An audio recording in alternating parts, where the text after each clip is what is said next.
Hi there! Today, I'd like to discuss how to block Minecraft in Google search using xFanatical Safe Dock.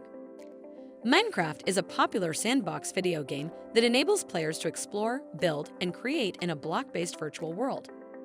On Google search, Minecraft has a special feature known as the replay animation button, which allows users to directly play the Minecraft game on the Google search page.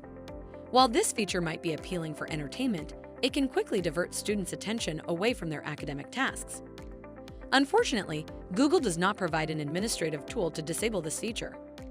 That's where xFanatical Safe Dock comes for the rescue.